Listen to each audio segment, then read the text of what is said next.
there, it's none of my business, I know, but I couldn't help but notice, looks like psychosis. Life on relationship road, what's going on over there? It's none of my business, I know, but I couldn't help but notice, looks like psychosis. We live on relationship road.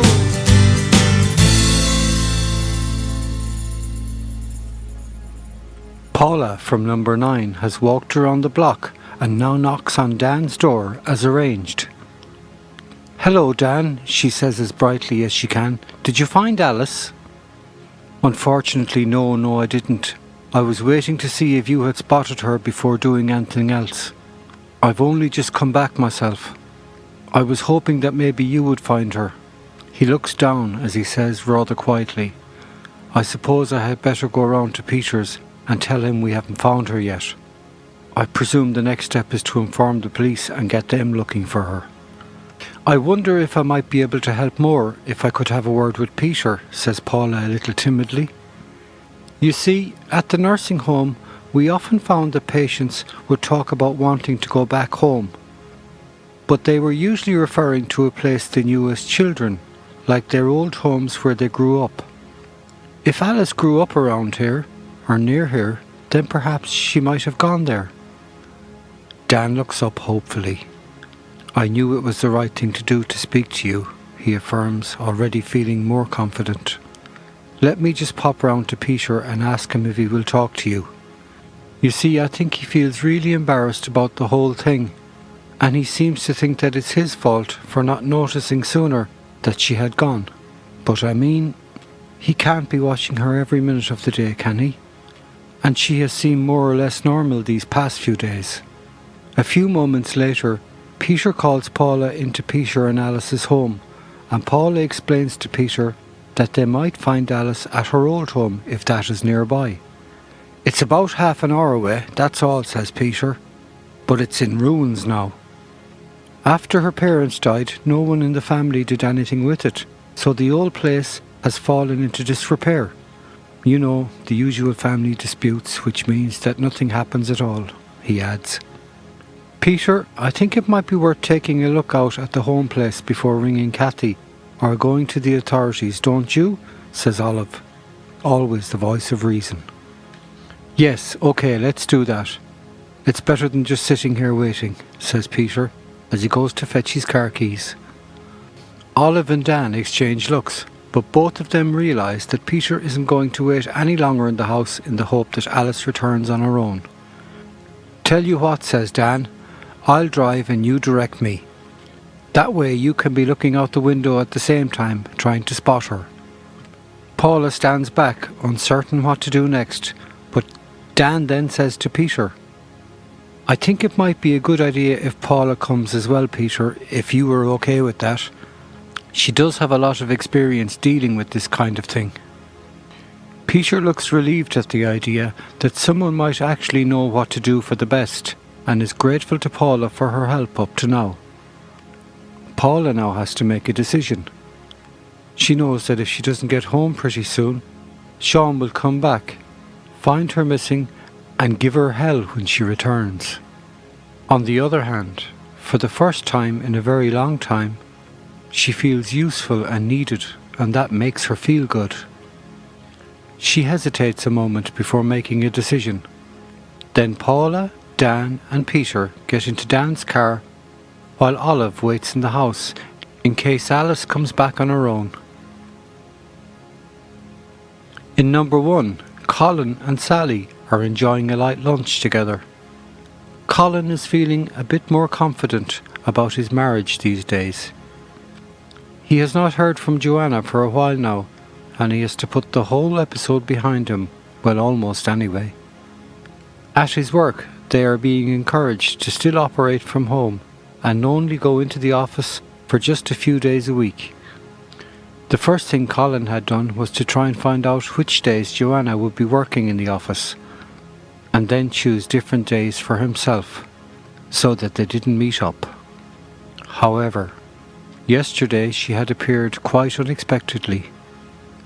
Colin had been terrified about what would happen next, but Joanna had simply looked at him once, turned away, and then ignored him.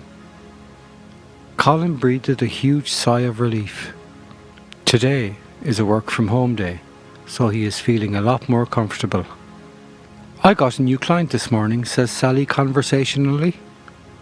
"It's another recommendation from that guy Martin. You know, the guy with the really big house that I worked on last year? This is the second person he's put my way." "That's really great," says Colin supportively. He knows that Sally loves her interior design work and that she is making quite some money from it now. He has to admit that when she first wanted to do the interior design course, he thought it was just a hobby, something for her to do really. But it has turned into a really good business, and he is happy for her, happy that it has all worked out so well. "Where's this job then? Can you still go poking about in people's houses with this virus thing still going on?" asked Colin with a grin on his face. He can picture Sally wearing her brightly coloured mask and plastic gloves while she takes photos and measures rooms. "I'm not sure really. The woman has asked me to meet her before I see the house. I think she wants to get a feel for who I am before she lets me look around. It's okay, that happens sometimes. I think I would feel the same way. She's coming into the office next week to meet me there. Oh well, you know how I feel about it. I think it's much safer if you meet potential clients in the office before you go into the strange houses," remarks Colin. "I know, it is a better idea really," says Sally. "This one seems very keen to meet up as soon as possible. It's something about her extension now being finished, and she wants to move on the job quickly. She's called Joanna. She said that she thought she had met you. I got the impression that she's in the same line of work as you. Do you remember anyone with that name who lives just the other side of the river in Newtown?" Colin feels himself go cold. He says nothing. He is numb with dread. "Did you hear me?" says Sally laughing. "I was saying that this new client called Joanna thinks that she may have met you. Do you know anyone with that name?" "No," replies Colin. "I can't think of anyone right now. Maybe it was a long time ago." Then he adds carefully, "There's a Joanna at work, but I doubt if it's her. She's a bit of a nutter actually, so I hope it's not her." Colin gets up from the table, mumbling something about getting back to work in the other room that now doubles as his office space. He can't think straight. Is Sally's new client genuine, or is it... He dare not even go there. He pours himself a large brandy before sitting at his computer. "What the hell am I going to do now?" he says quietly to himself. Denial is the only option. I'm not going to let that woman ruin everything I have and upset Sally. I won't let her do that. In number 9, Sean has returned home to find that Paula wasn't there. He assumed that she had gone to the shop for some supplies, so he settled down to watch TV and wait for her. However, now an hour later, he is still waiting and he's getting hungry and annoyed. Where's that stupid bitch got to? He thinks to himself as he kicks the kitchen door. Then it occurs to him that she's been spending a lot of time upstairs on her own lately, so he decides to find out what she's been doing. He doesn't want her keeping secrets from him. I'm her bloody husband, he tells himself, and I have a right to know what she's up to. Sean goes into the room that was her mother's. It's the first time he's been in there since they stripped the bed. That was a long time ago now. He sees the black sacks the other side of the bed, and he opens them to see what's inside. He can see that Paula has been clearing out the old girl's clothes. What's it to him, he thinks? She might as well get rid of them. It's about time. Then Sean has a thought. What has Paula done with her mum's jewellery? She had a few rings and a few bits and pieces that might be worth a few bob. I could pawn them in case I need money.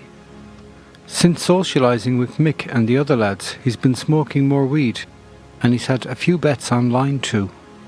It's surprising how quickly the money is disappearing through gambling. I need to stop this gambling, he thinks. But he knows that he probably won't. Not once he's with his friends and they're all having a bet or two. Paula won't notice if a few bits are missing, he thinks. Not now that she has everything packed away. He begins to search the room, but he can't see where she might have put them. He goes into their own room and starts looking into Paula's jewellery box, but they're not there. He looks in her bedside drawer and finds a key. Now why does she need a key, he thinks to himself. I think she's hiding something. He looks at the key wondering what it fits. The wardrobe. Just as he is thinking about checking whether the key fits the old-fashioned wardrobe, he hears the door open downstairs. She's back, he thinks. Now how shall I play this one? Should I challenge her about the key and her mum's things? Or wait and see whether she tells me anything? I'll wait another day or two. There's no rush. I'll find out what she's hiding soon enough. There aren't many places that she could have put anything. And quickly he returns the key to her bedside locker. Sean heads to the top of the stairs and shouts angrily to Paula. Where the hell have you been? I'm starving.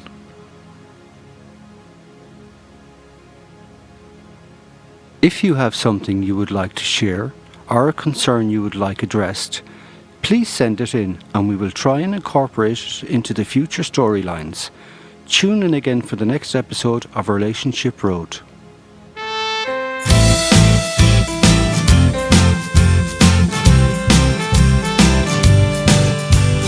Welcome to Relationship Road, where people live just like me and you, alone or together in all kinds of weather, and most of them are scared of this flu. What's going on over there? It's none of my business, I know, but I couldn't help but notice it looks like psychosis. The pressure's starting to show. What kind of neighbor am I? Am I doing my bit for the road? My parents are elderly, my children disorderly, the whole world is suddenly slow. What's going on over there? It's none of my business, I know, but I couldn't help but notice it looks like psychosis. The pressure's starting to show. And if you need me, let me know, and I will be the first to show.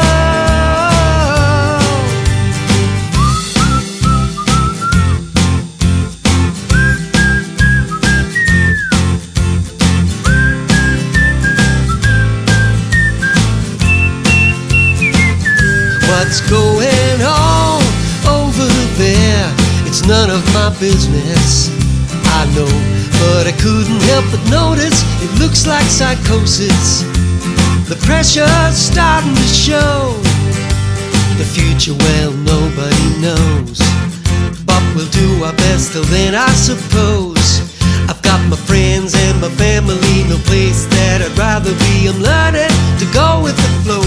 What's going on over there? It's none of my business, I know, but I couldn't help but notice it looks like psychosis. The pressure's starting to show.